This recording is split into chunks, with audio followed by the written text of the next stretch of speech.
ओम शांति। 23 मई अव्यक्त बाप दादा का मिलन हुआ और बाबा एक ही चीज पर विशेष रूप से समझा रहे हैं। स्नेह। स्नेह ब्राह्मण जीवन का आधार है।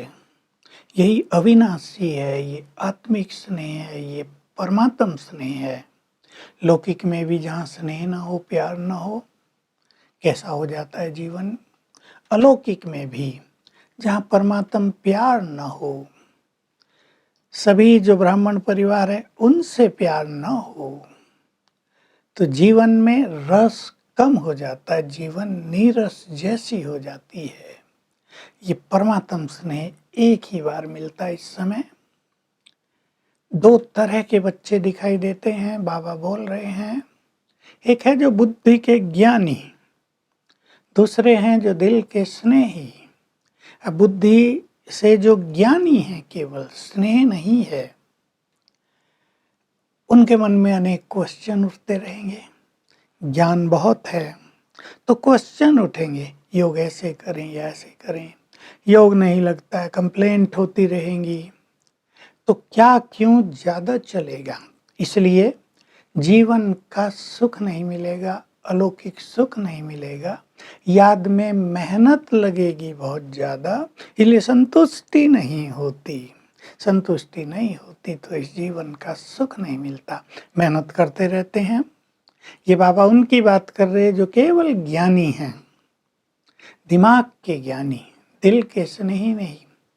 केवल बुद्धि बहुत चलाते हैं लेकिन प्यार में बहुत कमी है, क्योंकि जहाँ प्यार होता है वहाँ क्वेश्चंस नहीं होते, वहाँ कंप्लेंट्स नहीं होती। ये क्यों, ऐसा क्यों, इसने ऐसा क्यों किया। वो हमेशा शिकायत करेंगे। योग बिल्कुल सहज है लेकिन हमारा लगता नहीं है, थोड़ी बहुत देर लगता है, अच्छी अनुभूति नहीं होती, जीवन में परमात्म सुख नहीं मिलता। उसका कारण एक ही है कि सच्चा स्नेह नहीं है। अच्छा विस्तार बाबा ने इसका किया है। फिर स्नेह न होने से लीकेज हो जाती है। जब परमात्म स्नेह नहीं होता तो शक्तियों की लीकेज हो जाती है, शक्तियां बहने लगती हैं और आत्मा अपने को शक्तिशाली अनुभव नहीं करती। उसके दो स्वरूप बाबा ने याद दिलाए। एक है व्यक्ति और वैभव, उनमें लगाव। अभी वैभव भी बहुत मिलते हैं, परमात्म प्राप्ति के बाद प्रकृति भी दासी हो जाती है, लेकिन स्नेह का बीज एक को नहीं देते तो वृक्ष को पानी नहीं पहुंचता। तो सबके सहयोगी वे हैं जो स्नेह युक्त होकर योग युक्त होते हैं। देखिए बहुत सूक्ष्म राज है। जो एक परमात्मा को स्नेह का पानी दे रहे हैं तो उनको उनका सहयोग कल्प वृक्ष की हर आत्मा तक स्वतः ही पहुंच जाता है। नहीं तो व्यक्ति और वैभव में लगाव हो जाता है, ये भूल जाते हैं, विशेषताओं से लगाव हो जाता है कि ये विशेषताएं किसने दी हैं। व्यक्ति की ओर आकर्षण हो जाता है, प्राप्तियां बहुत हो गई हैं, धन बढ़ा या वैभव बढ़ा, उनमें बुद्धि लगी रहती है, तो ये लीकेज है। ऐसी आत्मा कभी शक्तिशाली नहीं बन सकती।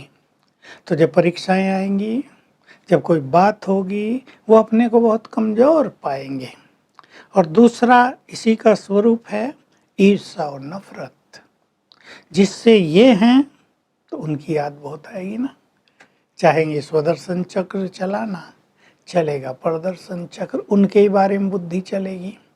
तो ये सूक्ष्म रहस्य है कि जहाँ हमारा मन बुद्धि जाता है व्यर्थ में, वहाँ हमारी शक्तियाँ बहने लगती हैं। तो मन बुद्धि थोड़ी देर लगाएंगे शिव बाबा में, शक्तियाँ मिलेंगी।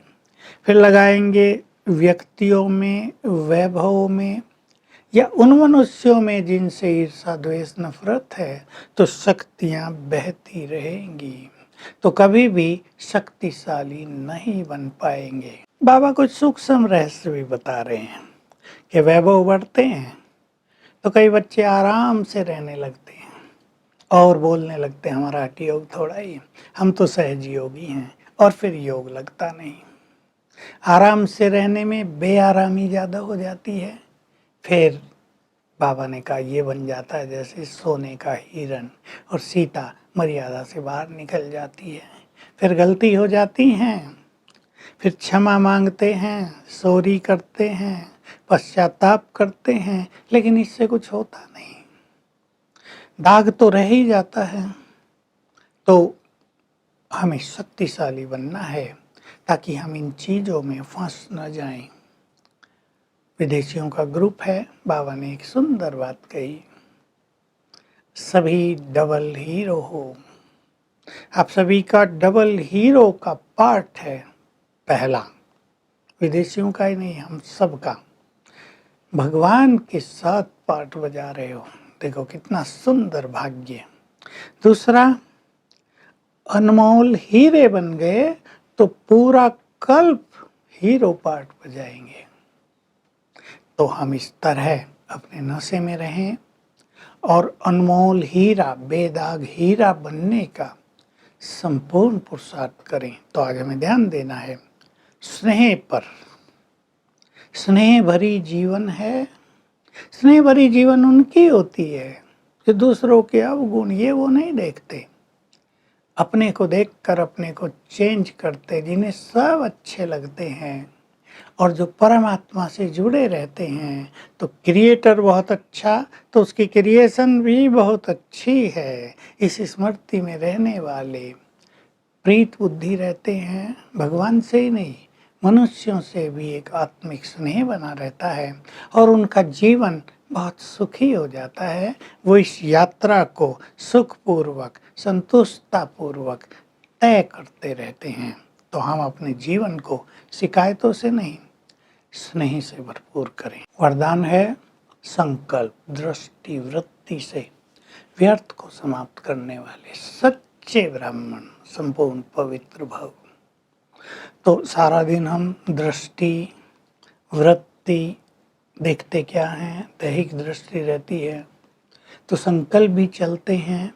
इससे हमारी संपूर्ण प्योरिटी की शक्ति कम हो जाती है। भले ही हम बाबा से माफ़ी मांग ले, लेकिन उसका दाग तो रह ही जाता है। लेकिन हमें आत्मिक स्वरूप में रहकर आत्मिक दृष्टि रखते हुए अपनी संकल्प, स्मृति और वृत्ति को बहुत श्रेष्ठ बनाना है, तब हम संपूर्ण पवित्र बन सकेंगे। स्लोगन है शिव बाबा के साथ को यूज करो तो दिल से कष्ट कभी नहीं होंगे, डिसऑर्डर नहीं होंगे। अर्थात शिव बाबा हमारा साथी है, इसको स्मृति में रखें। तो आज सारा दिन हम अभ्यास करेंगे, मैं परम पवित्र आत्मा हूँ और बाबा से स्नेह भरी रुरिहान करते हुए उसकी पवित्र वाइब्रेशंस प्राप्त करते रहेंगे। Om Shanti. To watch Peace of Mind channel videos on YouTube, subscribe us on youtube.com/tvpeaceofmind. Just a click for a peaceful life.